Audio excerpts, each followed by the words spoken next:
My husband forgot to hang up the call with me and I heard him telling someone, "Our marriage is awful, but I'm only with her because of her family's money." I didn't drop the phone.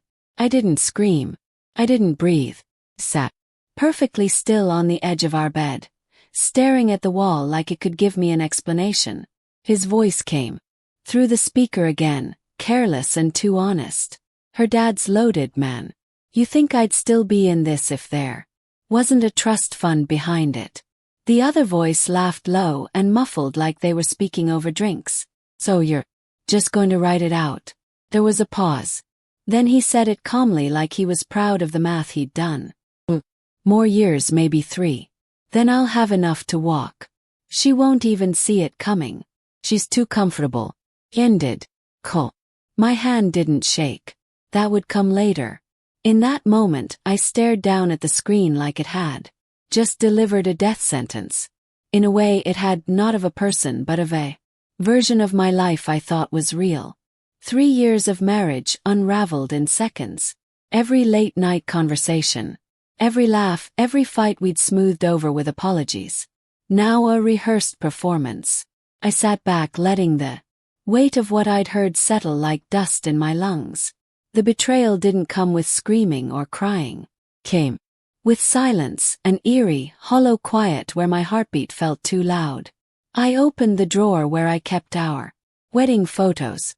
There was one we both loved, a candid of us laughing in the rain. Soaked, ridiculous, alive.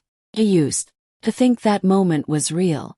Now I wondered if he'd already been calculating then, if he'd seen the daughter of a successful businessman and not the person standing next to him. I remembered our engagement, how fast it moved, how he'd charmed my family. My dad, always cautious, had taken longer to warm up to him, but eventually even. He said he seemed solid. I remembered how proud my mom was saying, "You picked someone with good instincts." Had I? That night I didn't sleep. I lay beside the man who just confirmed he didn't love me, who saw our marriage as a temporary investment. His breathing was steady, peaceful. I wondered if he knew how loud that silence felt from my side of the bed. The next morning I acted normal. I made coffee just like I always did. He came downstairs in sweatpants, kissed the top of my head, told me I smelled good. "Sleep okay?" he asked. Smile. "Yeah, you like a rock," he said, pouring his usual half cup. "Whoa.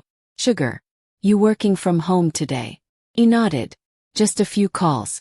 I watched him from across the kitchen. The way he leaned on the counter, scrolling through his phone. I noticed everything now. The way he glanced at our shared calendar. How he tapped on a notification and quickly swiped it away. I didn't ask what it was. I'd stopped wanting to know. When he left, I didn't cry. Opened my laptop and stared at a blank document. I was supposed to be reviewing contracts. Instead, I opened a note and wrote down what I heard on that call, word for word. I needed it preserved, not for court, for myself, because I knew there'd be days ahead when I doubt what I heard. Question if I was overreacting, convince myself to stay. That note would remind me I wasn't crazy. That afternoon I drove to my parents' house but didn't go inside. Sat in the car, engine off, staring at the front porch. I couldn't bring it to them. Not yet. My dad would ask for proof. My mom would blame herself. And I couldn't handle their pain on top of my own. I went back home before he did. Lit candle, put on soft music, made dinner. When he walked in, he smiled. Like he always did. Said, "Smells amazing in here." Kissed my cheek, told me he missed me. Smiled back. "I missed you too." That night we ate together. He told me about a pitch meeting that went well. Said someone was interested in his startup idea. Asked questions. Played supportive. I knew he was hoping for a buy-in from my father eventually. That was always the unspoken goal. After dinner, he poured wine and turned on the fireplace. We watched a movie I didn't care about. He pulled me close. Not because I wanted to, because I needed to map the routine. Every moment of intimacy, every practiced move. I had To see it all clearly if I was going to unravel it. I went to bed before him. Told him I was tired.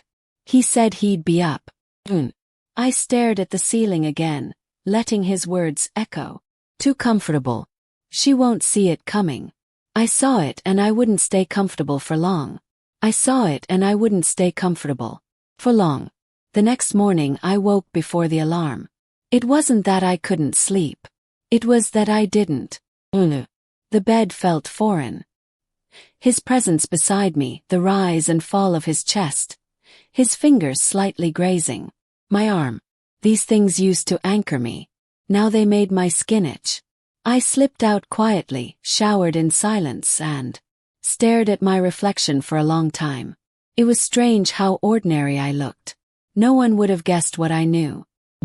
One would have suspected that less than 48 hours ago, I'd overheard my husband calculating his exit strategy from the marriage he helped build. Not because it wasn't working, not because we'd grown apart, but because I came attached to money. In the kitchen, I started making coffee before realizing I didn't want any. I poured the water anyway. Motions grounded me when he came downstairs, hair wet from his own shower, wearing the same navy sweatshirt he always did on work from home days. I kept my expression neutral.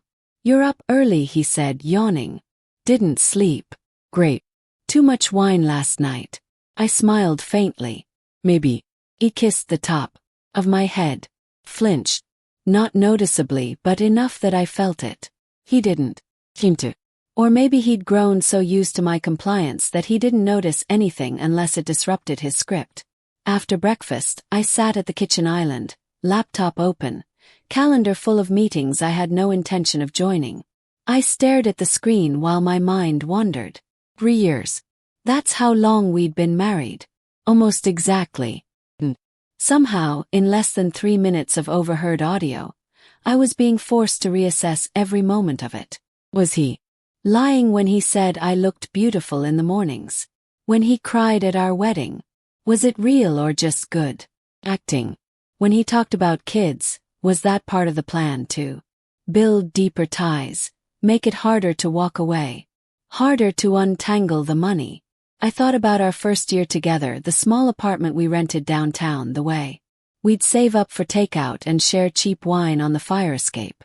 I'd believed in us then, in him. I remember telling my sister, "He's the kind of man who makes the world feel solid." And maybe that was true. Until the foundation cracked.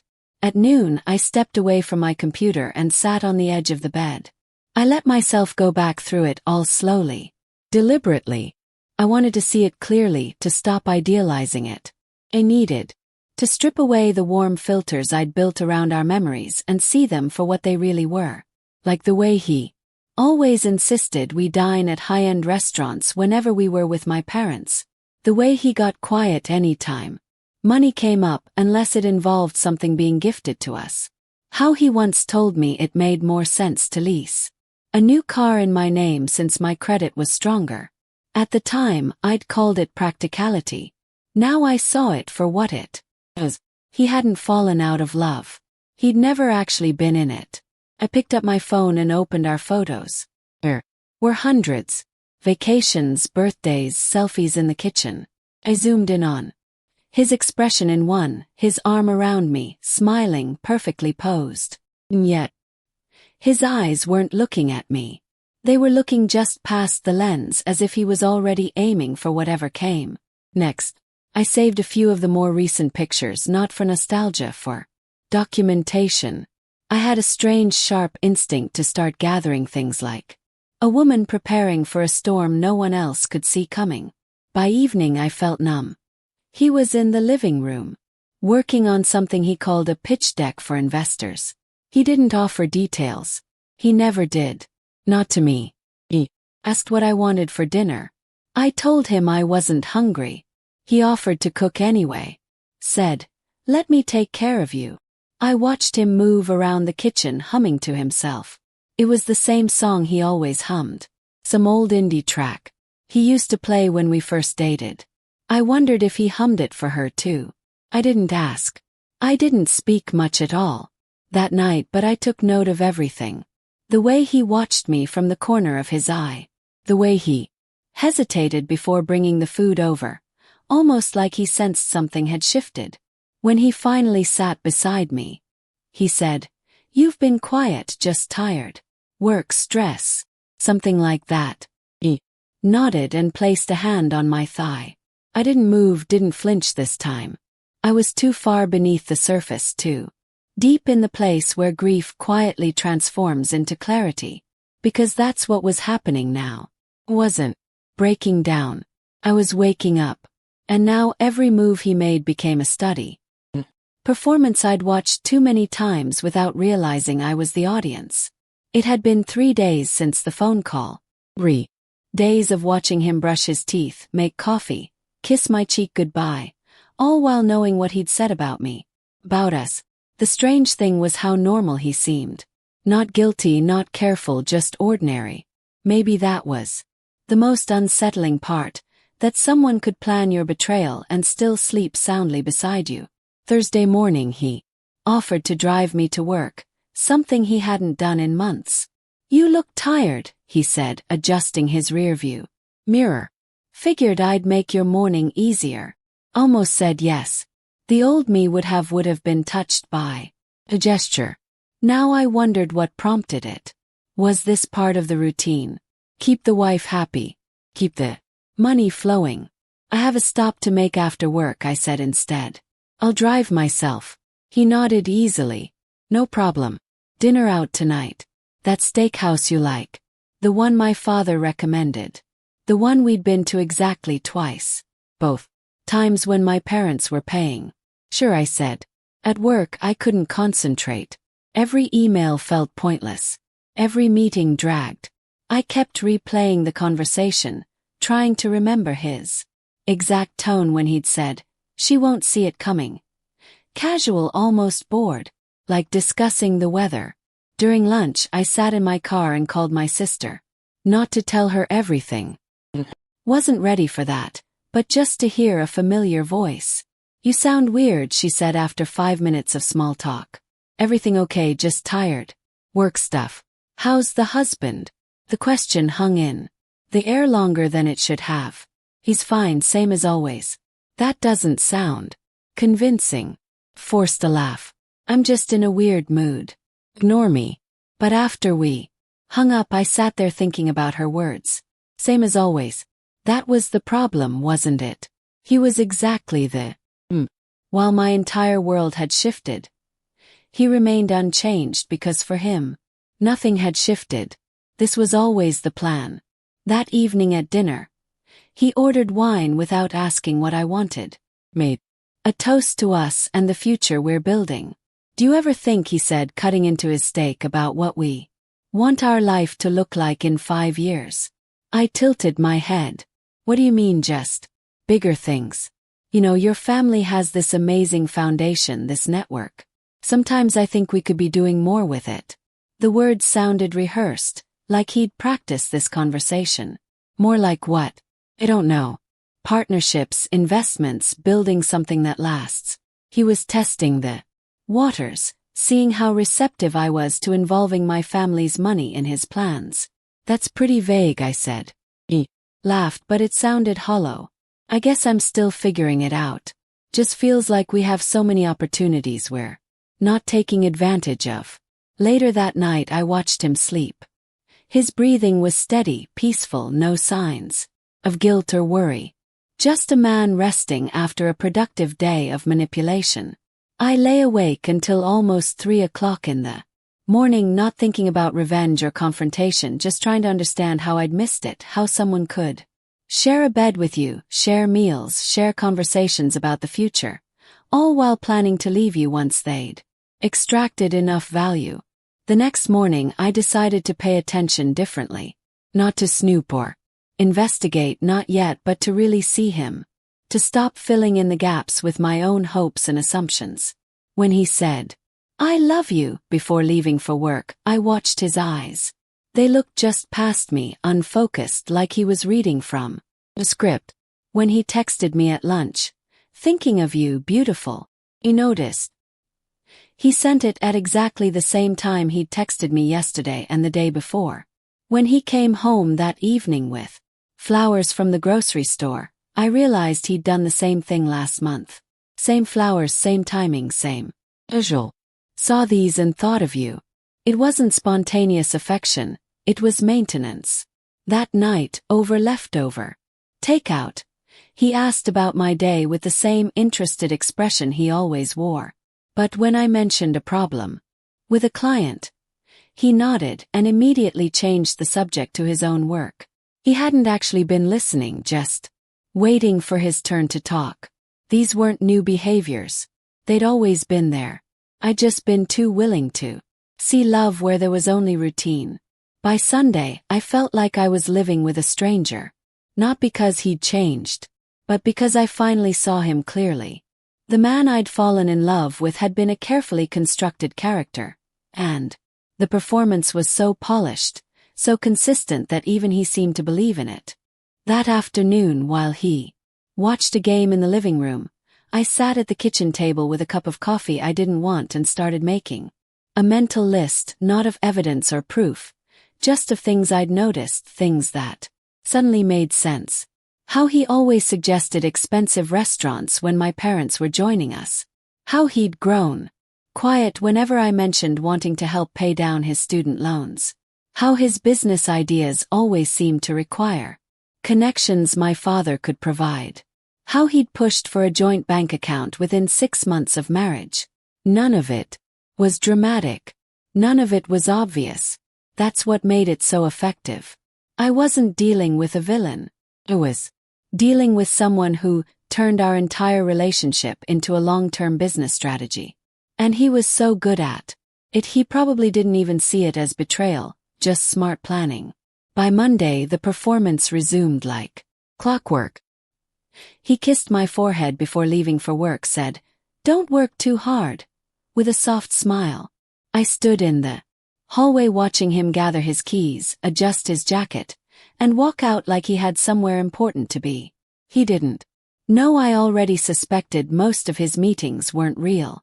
That morning I began documenting things. Not dramatic evidence, just details. I created a private note on my phone and titled it Observations.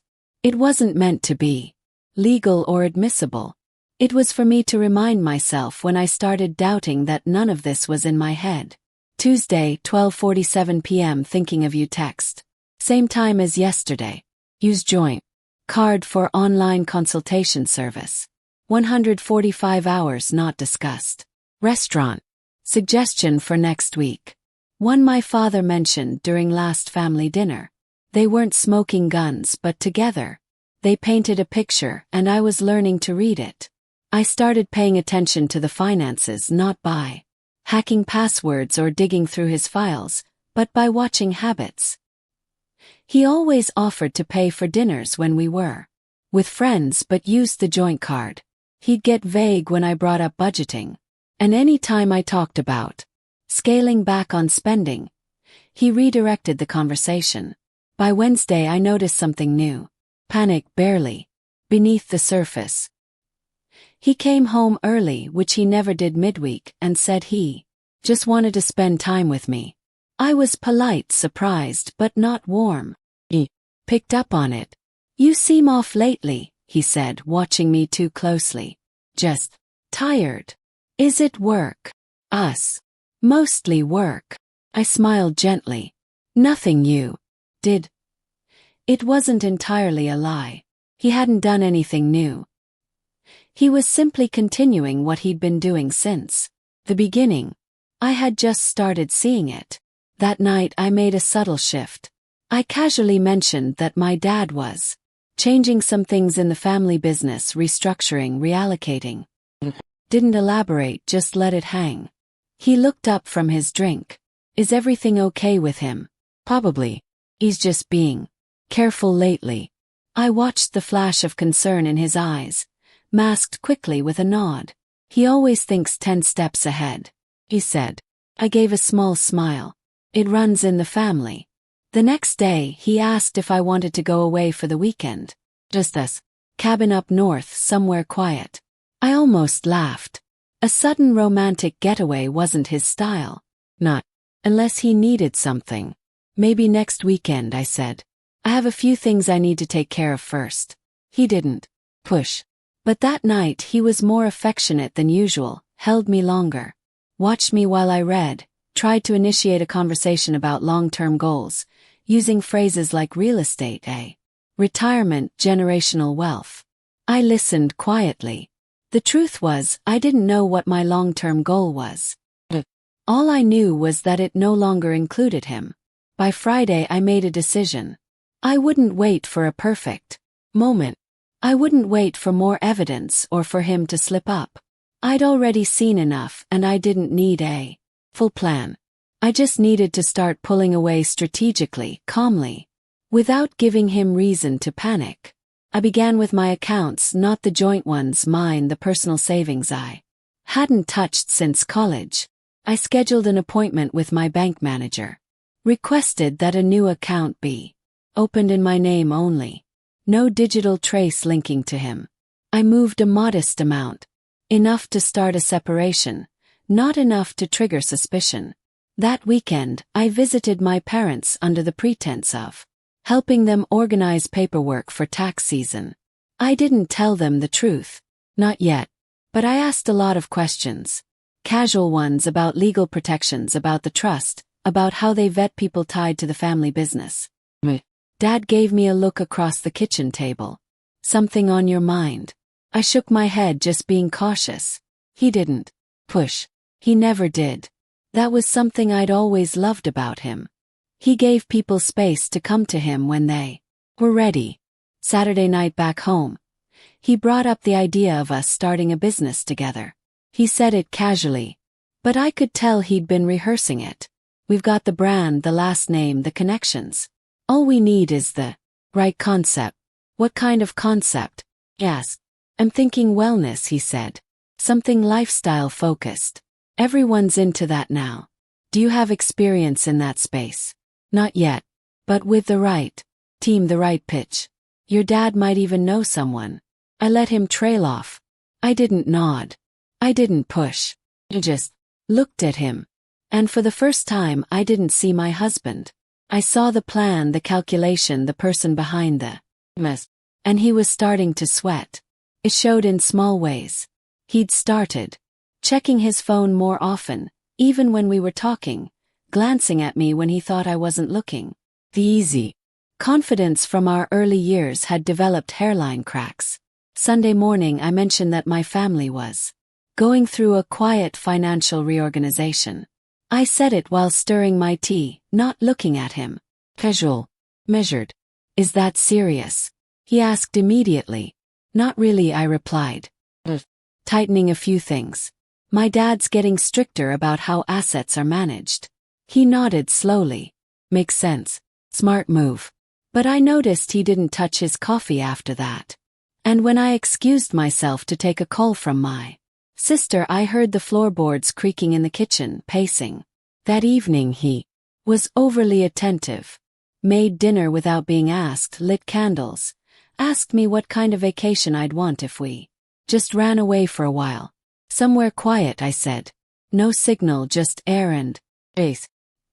He smiled like that meant I was still his, but the smile looked tired around the edges. Monday morning I started researching. Nothing dramatic, just information gathering. I looked up financial consultants online, read reviews, bookmark contact information. I researched storage facilities. Googled phrases like financial manipulation in marriage and protecting assets during separation. I wasn't ready to act on any of it, but knowledge felt like armor. That afternoon, while he was at what he called a client meeting, I walked through our house differently. Not snooping, just noticing the way he'd positioned his laptop so the screen faced away from the common areas. How he'd started keeping his phone face down during meals. The stack of business cards on his desk that hadn't been there last week. When he came home, he seemed agitated. Said the meeting didn't go as planned but wouldn't elaborate. Over dinner, he pitched an idea for an app focused on financial literacy for couples. People trust people with legacy, he said, gesturing with his fork. If we position ourselves as a team building wealth together, there's something there. He always used words like we and team when talking about money, but only my family's money. Tuesday, I did something small but deliberate. I changed my banking password, just mine, the personal account he'd never had access to anyway. It wasn't that I thought he was monitoring it, but I wanted to start drawing invisible lines. That evening, he suggested dinner out. Said he'd made a reservation somewhere special. The restaurant was nice. Too nice for a random Tuesday. When we arrived, the hostess greeted us warmly, but I caught her glancing at him with a look I couldn't quite read. Familiarity maybe, or confusion. During dinner, he was more animated than usual, talking about opportunities and building something lasting. But underneath the enthusiasm, I sensed something else. An urgency that hadn't been there before. I've been thinking, he said, cutting into his steak. We should be more intentional about our financial future. Maybe bring your dad into some conversations about investments. There it was. The real reason for the nice dinner, the candles, the sudden romance. That's pretty vague, said. He laughed, but it sounded hollow. I guess I'm still figuring out the specifics. Wednesday, I told him I'd be working late. Instead, I drove around for 2 hours thinking. I sat in a coffee shop and made lists in my head. Not evidence lists, just clarity lists. What I knew, what I suspected, what I needed to understand. When I got home, he was waiting up. Said he'd been worried. Asked if everything was okay. With my family, with work, with us. Everything's fine, I said. Just busy. He studied my face like he was trying to read something written there. You'd tell me if something was wrong, right? I met his gaze. Of course, it was the first outright lie I'd told him since this began, and it felt surprisingly easy. Thursday morning, he was restless, made coffee, then didn't drink it. Started conversations, then trailed off mid-sentence. Finally, he asked if I was feeling weird energy between us. Not particularly, I said. Why? He shrugged. Just feels like something's shifted. I looked at him. Really looked at the man I'd shared a bed with for 3 years. The man who'd cried at our wedding, who'd held my hand through my grandmother's funeral, who'd apparently been calculating our expiration date since the beginning. Maybe you're just stressed, I said. He nodded slowly. Maybe. But we both knew. It wasn't stress. It was the sound of a house of cards beginning to tremble, and I hadn't even started blowing yet. Friday morning he was spiraling. Subtly but unmistakably, I watched him open and close the same kitchen drawer twice, like he'd forgotten what he was looking for. He asked where I'd left the charger. He always used, even though it was in the same outlet it had always been. He spilled coffee grounds on the counter and didn't wipe them, just stared at the mess, then walked away. I was careful not to mirror his energy. Kept my tone.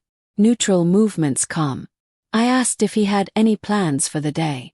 He said he might go take a few meetings but didn't elaborate. Anything interesting? Asked lightly. He shrugged. Nothing final yet. Final. Strange choice of word. After he left, I stood in the doorway for a while, letting the quiet settle. Hadn't said or done anything concrete yet. No accusations, no ultimatums, just a few vague comments and a shift in behavior. And already he was starting to fold inward. That afternoon I withdrew $200 from my personal account.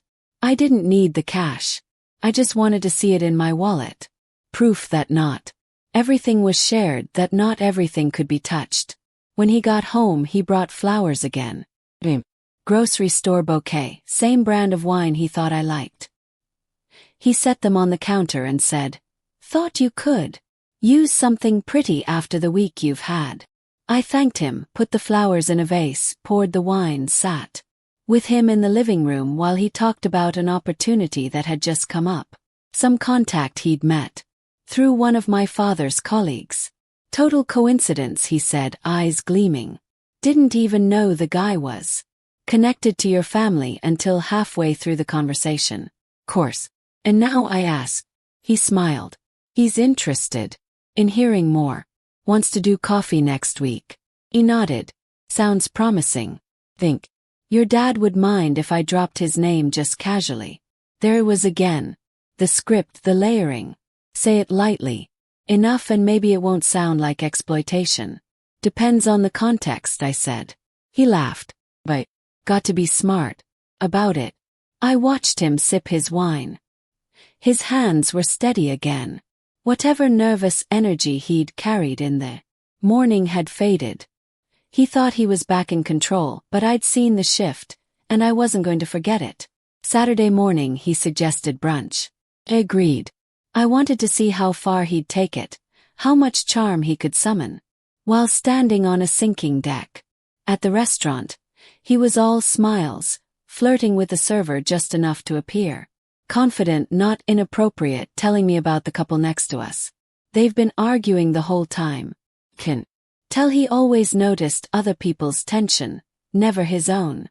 Over coffee, he leaned forward and said, I was thinking, maybe we should start fresh with a new joint account, something just for investments, separate from household stuff. I tilted my head. Why? Cleaner that way, less overlap. Gives us both more clarity. He said it like he was doing me a favor, like he was offering transparency. You don't think the one we have now works? It works, he said quickly. I just think we're at a point where we should be more strategic. Strategic. Every word he used lately sounded like it came from a manual. That night I started my own strategy. Backed up all financial documents I had access to. Tax returns, loan records, the joint account history. I didn't dig into his devices. I didn't need to. Information he'd already given me voluntarily was enough. Sunday he was restless again. Asked if I wanted to go for a drive. Said no. He paced, pretended to clean, checked his phone. Every 10 minutes. Asked 3 times if I'd spoken to my parents recently. Not since last week, I told him. Why? Well, reason. Just wondered if they'd said anything about that restructuring you mentioned. Shrugged. Not really. That things are shifting. He nodded, lips tight. That night, he came into the bedroom later than usual. I pretended to be asleep. He stood in the doorway for a while. Then he sat on the edge of the bed like he was about to say something. But he didn't. Instead, he got up and walked out. I waited a full minute before opening my eyes. The sound of a man unraveling wasn't always loud. Sometimes it was just the silence after a lie stopped working. By Monday the panic had set in. Not dramatic panic, nothing shouted or thrown. Just the kind that hums under the surface, distorting everything. He started sending me texts during the day more than usual. Not sweet or flirty, but overly attentive. What are you up to? Thinking about you. Let me know if you need anything. I replied when I felt like it. Short answers, no emojis. I wasn't being cold. I just didn't feel the need to play along anymore. By the 3rd message he sent a voice note. You've been quiet today. Everything good? His voice was careful, soft, the kind of tone people use when they're afraid something's slipping through their fingers. At night he showed up at my office. No warning.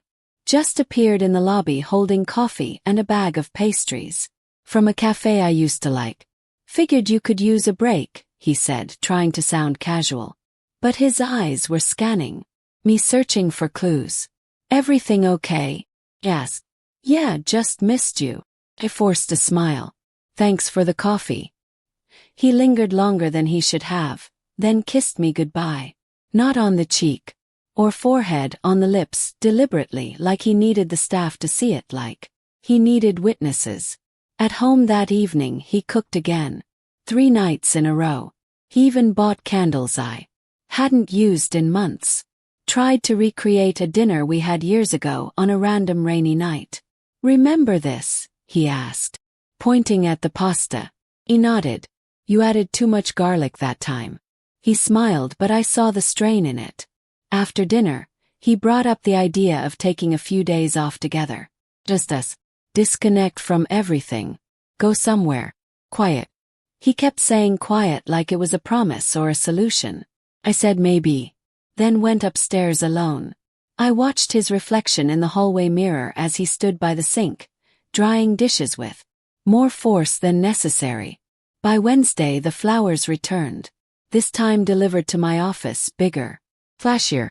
A handwritten note that read, "Just because you deserve the world." Didn't feel romantic. Felt like pressure. My coworker smiled when she saw them. He's really putting in effort, huh? I just nodded. The next morning he asked if I wanted to look at properties. Not to move now, he clarified.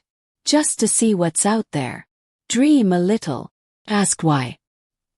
He hesitated, then said, "It's good to have vision," but I saw it for what it was. He was trying to secure something, redirect the conversation to a future. That depended on him. Thursday night I tested something new. I mentioned casually while scrolling through my phone that my family might be scaling back on a few investments, that my dad was becoming more private, less inclined to discuss numbers. He didn't react right away, but later I caught him standing in the hallway with his phone, whispering again. I didn't catch the words, but his tone was tight, urgent. Friday morning he brought me breakfast in bed. He hadn't done that since our first year. He sat beside me, watched me, like I might disappear. "I've been thinking," he said slowly. "We should talk. Or, really talk. I feel like we've been drifting a little." I set the tray aside. "What do you want to talk about?" "Just everything. Us, our future, how we're doing." "How do you think we're doing?" He swallowed.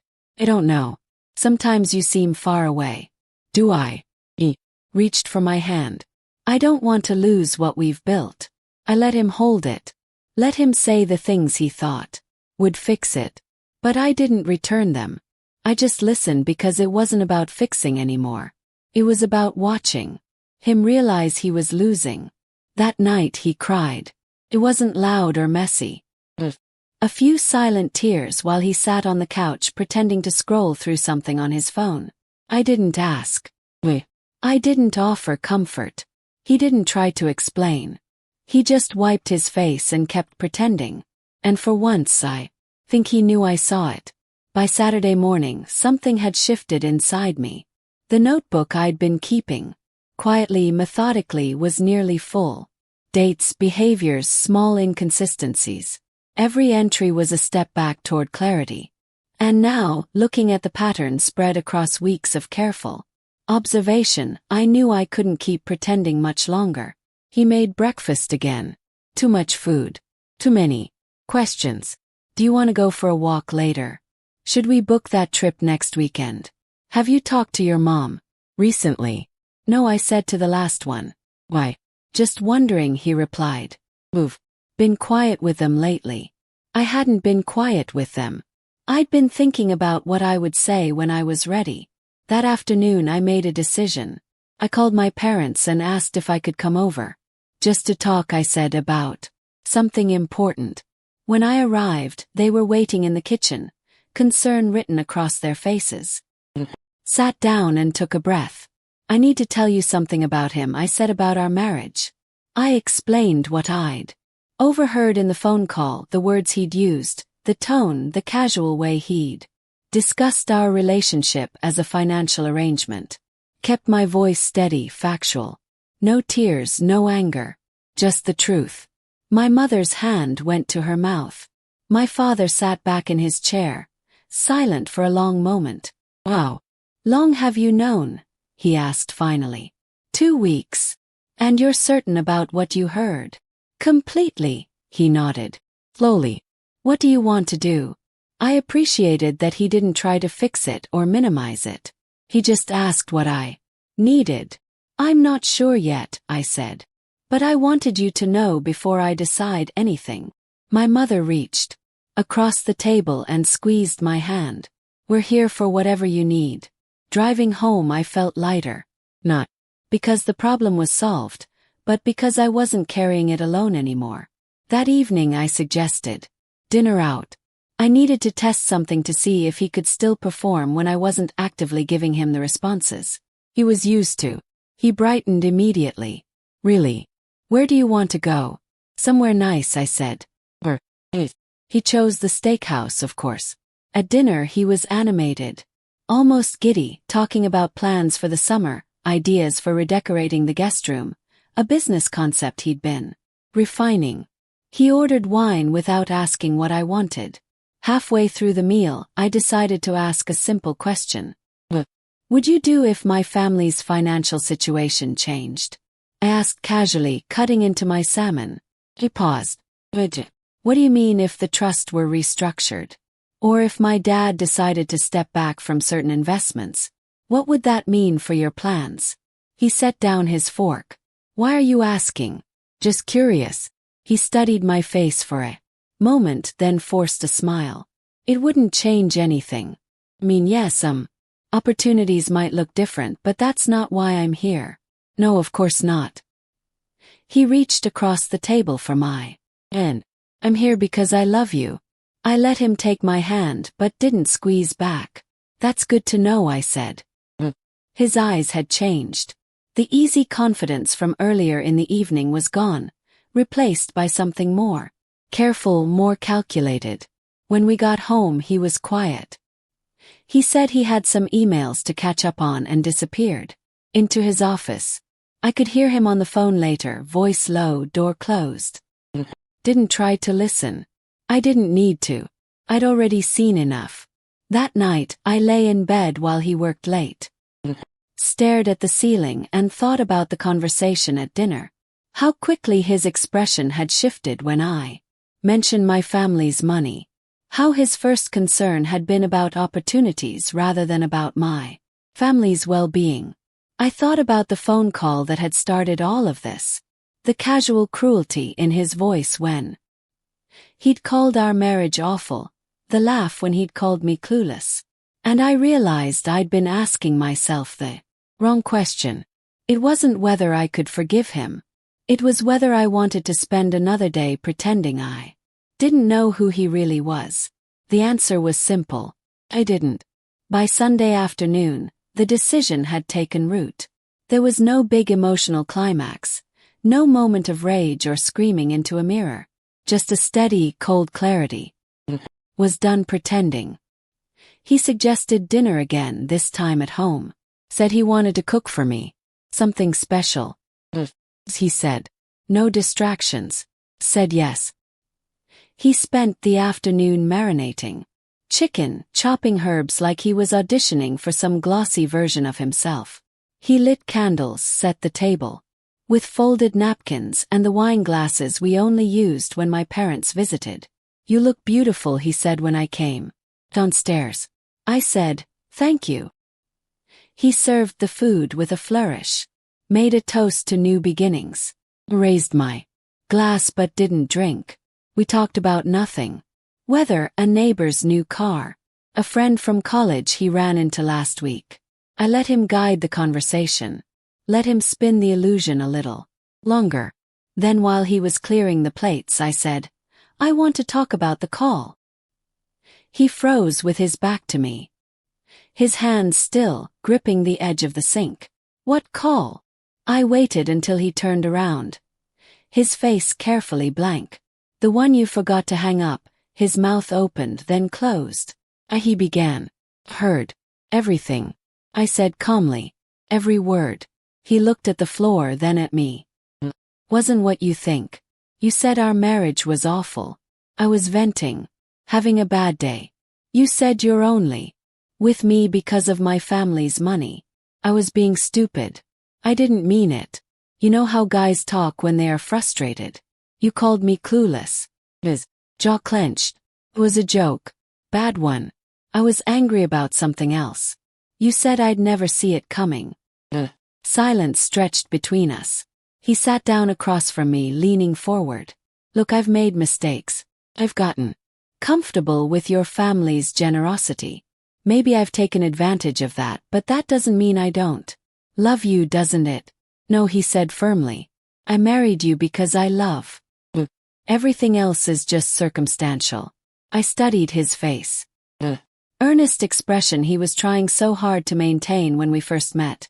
I said slowly, "How long did it take you to ask about my family?" He blinked. "What do you mean? First date? Second date? When did you bring up what my father did for work?" "I don't remember exactly. Second date, I said, over coffee. You asked what my parents did. And when I told you about the business, you got very interested. Started asking follow-up questions. That's normal. People ask about families. You researched my father before our third date. I remember because you mentioned an article about him that had just been published. One you couldn't have found unless you were looking." His face flushed slightly. "I was interested in your life. That's what people do when they're dating. Is it?" He stood up, agitated now. "You're twisting everything, making it sound calculated when it wasn't. Then explain the pattern." "What pattern?" "The way you always suggest expensive places when my parents are paying. The way you get quiet when I mention budgeting our own money. The way every business idea you have involves my father's connections. Those are just practical considerations." "For who?" He ran his hands through his hair. "You're being unfair. You're taking normal relationship dynamics and making them sound sinister." "Normal?" "Yes, normal. Couples leverage each other's strength. They build on what each person brings to the table." "And what do I bring?" He hesitated just for a moment. "You bring yourself, your intelligence, your kindness, you're my family's money." "That's not what I was going to say." "It's what you were thinking." He sank back into his chair, looking suddenly exhausted. "I don't know how to convince." "Can't," I said quietly, "because I heard what you really think in your own words when you thought no one was listening." He was quiet for a long time. "Then what happens now?" "Think you should stay somewhere else for a while." "For how long?" "I don't know yet." He nodded slowly like he'd been expecting. "And us? There is no us. Not anymore." He looked at me across the flickering candles. The carefully prepared dinner now cold between us. "I never meant for you to get hurt," he. "I know," I replied. "You never meant for me to find out." When I went upstairs, I could hear him moving around the kitchen, cleaning up, putting away the fantasy dinner that was supposed to fix things. I sat on the bed in the dark, listening to the quiet sounds of a man finally understanding that some lies are too big to survive discovery. He hadn't apologized for deceiving me, only for getting caught. He left the next morning. No suitcase, just a backpack. And his laptop. Said he'd figure something out. Said it wasn't permanent. "I just want to give you space," he added, standing in the doorway like he was still waiting for permission to come back. I didn't say anything. After the door closed, I locked it behind him.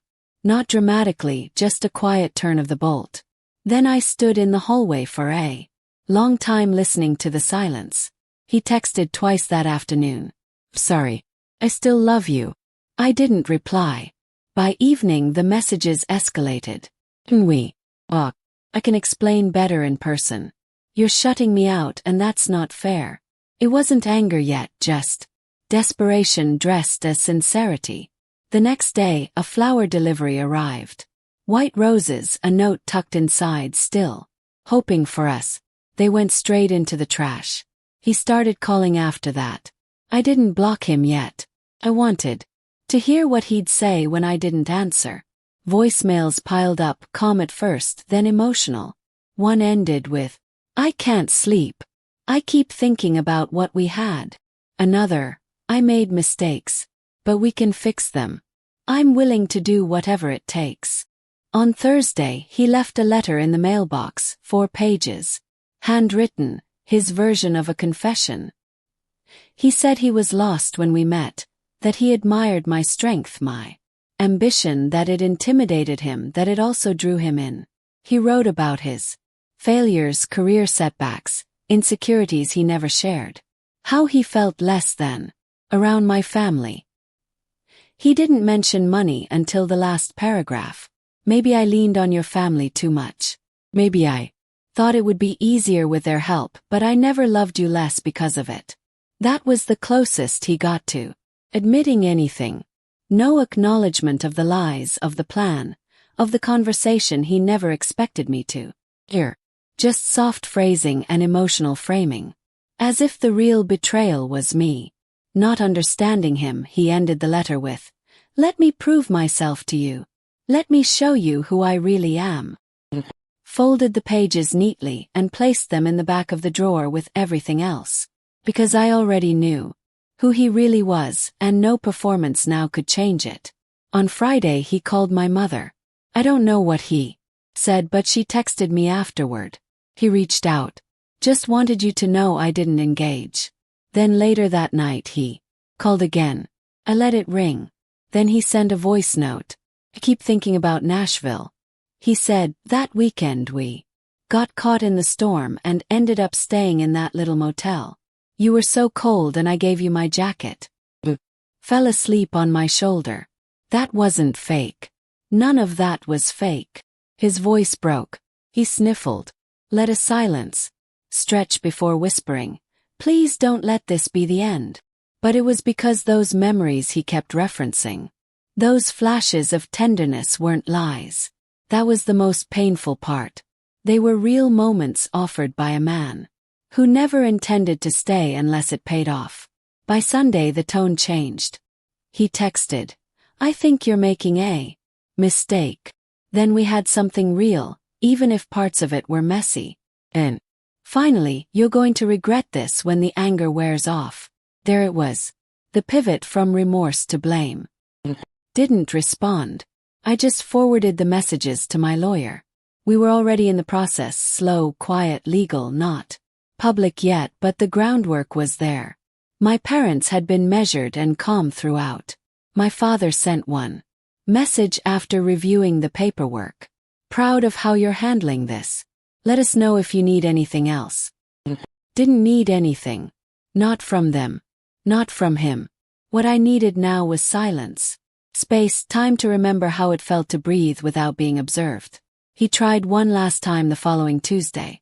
Showed up at my office. The receptionist buzzed my desk. "There's someone here asking to speak with you." I looked up. From my monitor. "Tell him I'm in a meeting." I didn't need to see his face. He'd already shown me everything. Papers were served on a Wednesday. There was no announcement, no dramatic handoff, just a courier with a neutral expression, handing over an envelope with my name and his. I knew he'd be at the apartment he was staying in. One he'd borrowed from a friend while giving me space. Waited. That night he didn't text, didn't call. The silence felt different this time. Less calculated, more like retreat. Thursday morning my lawyer called. "He's lawyered," she said. Standard firm. Nothing aggressive so far. What did he say? Was not contesting the separation, but he's requesting mediation. Says he wants to protect what's fair. I didn't ask what he meant by fair. Already knew. That afternoon, I sat in a conference room while my attorney went over a list of items he was requesting clarity on. Joint account balances, shared property, business-related contributions, no mention of love, of reconciliation, of fixing anything, just numbers. He's trying to walk away with what he thinks he's entitled to. My lawyer said, "You ready for this?" "Yes," I said. "But I want everything documented." And so we documented. The joint account showed irregular withdrawals going back almost 6 months. Transfers to a second personal account we hadn't previously known about. Small amounts at first, then larger ones, patterns of movement, attempts to hide. One of the transfers had been labeled consulting support, but the company it referenced didn't exist. Another had gone directly to a private account linked to a woman's name I didn't recognize. But my lawyer did some digging. College girlfriend, still in the same state, recently unemployed, and he'd sent her money not once, not twice, 7 times. Amounts ranging from 300 to a little over 1,000, always spaced weeks apart. "That's not charity," my lawyer said. "That's maintenance." We included it all. The fake business names, the mismatched expense reports, the sudden surge of interest in financial literacy startups that seemed to exist only on paper. My lawyer raised a brow. He's either very sloppy or very confident you wouldn't notice both, I said. When he finally responded through his legal team, the tone had shifted again. He wasn't denying the transactions, just contextualizing them. He claimed he'd supported me emotionally, that our lifestyle had been mutually agreed upon, that any financial benefits he received were incidental, not manipulative. But the documents told another story. For the first time since this began, I felt angry, not heartbreak, not sadness. Just the raw heat of having been quietly used. He hadn't even tried to keep the story straight. He just assumed I wouldn't look. We scheduled the formal mediation 2 weeks later. He walked in wearing a blazer, smiling like we were there to negotiate a misunderstanding. I didn't smile back. The mediator outlined the terms. My lawyer laid out our findings. His lawyer looked increasingly uncomfortable. I didn't say much. I didn't need to. The paper trail was louder than anything I could have said. At one point he looked over at me and said, "I never meant for it to get this far." And I just said, "You meant it to go far enough." He didn't speak again for the rest of the meeting. We didn't finish that day. Too much to sort through. But by the second session the terms were clear. He'd walk away without contesting the dissolution, no claim on family assets, no share of anything tied to the trust. He asked to keep a watch I'd given him on our first anniversary. Said no. He didn't fight it. By the end of the month, the filings were complete. Nothing public yet, but official enough. My name restored to its original form. Access to all financial systems reset. All joint accounts closed. Phone plan separated, keys collected. Took 3 months total. No drawn-out court battle, no public scandal, just the slow, deliberate dismantling of a lie. The woman he'd been sending money to, she showed up in the financial records but never contacted me. I didn't need to speak with her. I already knew what kind of story he'd told her too. Something about being misunderstood, pressured, trapped in a marriage that didn't reflect who he really was. Maybe it was true. Maybe it was just another version of the script. Either way, I didn't care. By the time the divorce was finalized, I'd moved into a smaller place, something mine. Nothing fancy. Just quiet. I changed my number. He sent one final email. No subject line, just a short message. "I never stopped loving you." I read it once, then deleted it. Not out of anger, out of relief. Some people say closure comes with forgiveness. Disagree. For me, closure came in silence. In the stillness of a house where I didn't have to watch my words or measure his moods, in waking up without dread, in knowing I didn't have to explain myself to someone who had never really been listening. I didn't tell many people what had happened. Just my family, my sister, a few close friends. Most others filled in their own blanks. That was fine. Let them. I started working longer hours, not because I needed to, but because I wanted to. I rediscovered what it felt like to be proud of myself. Not as part of a couple, not as someone's wife, but just me. There were bad days. Days when I questioned everything. Wondered how I could have missed it. Wondered if that version of love was all I'd ever been trained to recognize. But those days came less often. And when they did, I didn't fight them. I let them move through me like weather. And then I kept going. I donated the dress I wore to that steakhouse dinner. The one where I first realized I couldn't pretend anymore.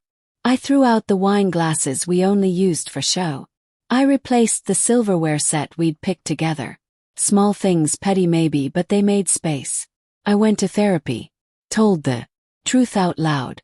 Heard myself say the words. He used me. And my therapist didn't flinch. Didn't rush to soften it. She just asked, "And what did that teach you about yourself?" I didn't answer right away, but I kept going back. Parents were exactly what I needed. Calm, grounded, not vengeful. My father never once said, "I told you so." He just helped me get the documents in order. Gave me a quiet nod when everything was finalized. My mother cried once quietly over coffee. "You deserved better," she. "I know," I replied. And I did. As for him, he disappeared the way people like him do, quietly with dignity, rehearsed for an audience that no longer existed. Last I heard, he moved to another city, tried starting a new consultancy, rebranded himself online. Same smile, different captions. One of my old college friends messaged me. "Isn't this your ex?" she asked, sending me a link to his new website. I didn't open it. I just replied, "Not anymore." Don't know who he's dating now. I don't want to know, but I can imagine the script, the charm, the part where he presents himself as someone who almost had it all, if not for some cruel misunderstanding. I don't need to warn anyone. Life has a way of catching up with people like him. And anyway, he's not my responsibility anymore. Built a life that no longer circles around someone else's ambition. I wake up, make my own coffee, take walks just 'cause I want to. I don't check anyone's schedule before making plans. I don't filter myself to keep someone comfortable. One night, a few months after the divorce was finalized, I found the notebook I used to keep. The one where I'd written down his behaviors, the patterns, the lies. I read a few pages. Then I threw it in the trash. Not because I wanted to forget, but because I didn't need it anymore. The proof had served its purpose. The real transformation wasn't about exposing him. It was about reclaiming myself. Was no longer the woman being managed like an investment. I was no longer the wife someone chose for access.